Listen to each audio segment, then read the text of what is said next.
Hello there, this is Cindy at cindybdesigns.com. Thank you for joining me today. We are making this really simple, cute, easy, kind of masculine Christmas card.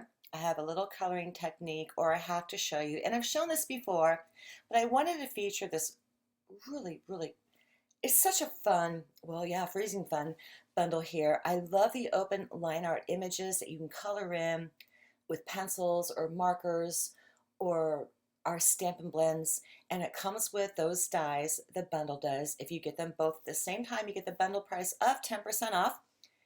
And I'm also going to be bringing in the Home Together dies that you see behind there, and that is a clean mount stamp set. I apologize for not making it to Best Buy this week to buy a new camera, so I will next week or this weekend, promise. But we're going to be using that tree die up there that I just pointed to, along with some Stampin' Blends. I have pumpkin pie, light and dark granny apple green, crumb cake, smoky slate, and then our colorless blender. So to get started here, I'm bringing in the adhesives that we'll be using, which is going to be the Stampin' Seal, along with our black Stampin' Dimensionals.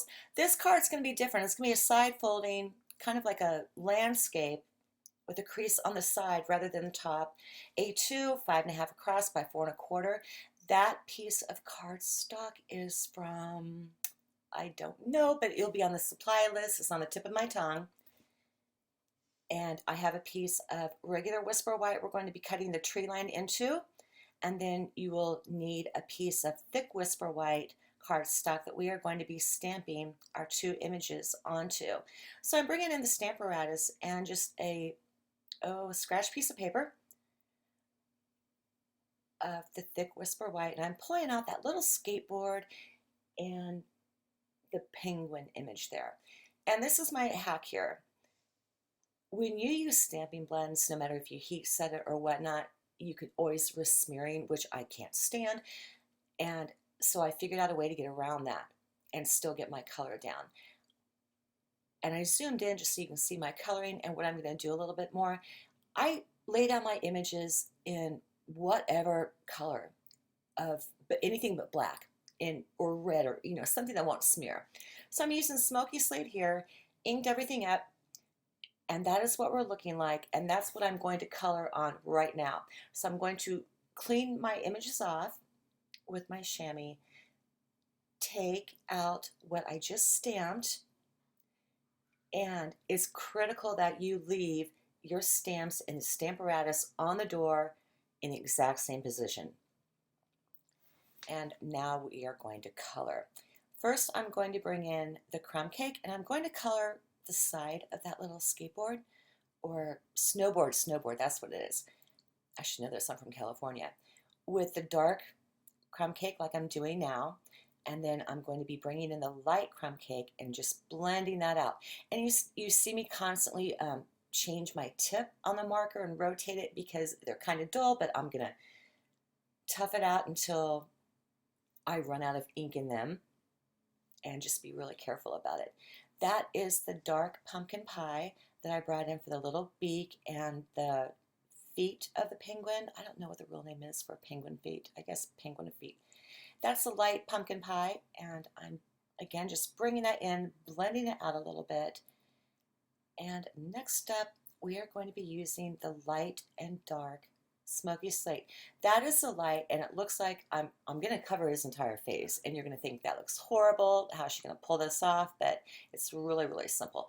So I take the light to the edges or the sides of the face, blended that out with the light. I'm doing the same thing with the penguin wings.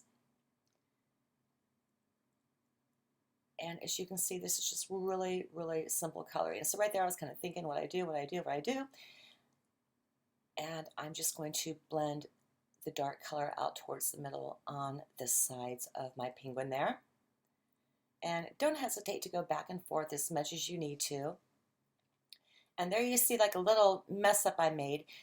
And I'm bringing in that colorless lifter to, it fixed it for me pretty much. And after you use the colorless blender, you kind of want to get a scratch piece of paper like you saw me use and color it out so it doesn't end up on your next project there. And now I'm going to be bringing in, okay, that is light to get that little pom-pom of the hat colored in and blended out because you want that to be white. And I have found that smoky slate works with that a lot. That is dark granny apple green. I'm bringing in the light, and once again, I'm going to be blending all of that out for you. I'm using granny apple green on the scarf and on the hat too, and I'm going to color those in the exact same way I did the part that wraps around the neck. But for our card, I have it folding more, well, actually over on the side rather than top like I normally do. For the landscape, I just wanted something a little bit different. And I've been on this masculine card kick lately for some reason. I have no idea why, because, yeah, I just have no idea.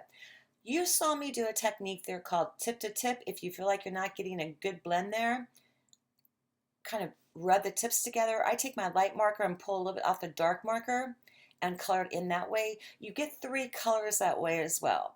So that is what we are looking like so far. I'm bringing back in the Stamparatus, and this is really super important here. You want to get it lined up. Always use your L-shaped corner the exact same way you put it in. Those stamps are still there in the exact same spot. Now I'm taking Memento Tuxedo Black, laid it down, giving that a good press, making sure I didn't go out of the lines on my stamps at all, or like any ink on the rubber. And that is what that does. So I use light colors on there, no smearing anywhere at all. You do want to heat set that since it is archival ink, and it's just a great hack that works wonderfully with everything. I put down the die cuts from Freezin Fun with our Stampin' Cut and Emboss machine. I'm like a butterfinger, tongue finger with my mouth or whatever, I don't know. And that is what we're looking like cutting it out so far.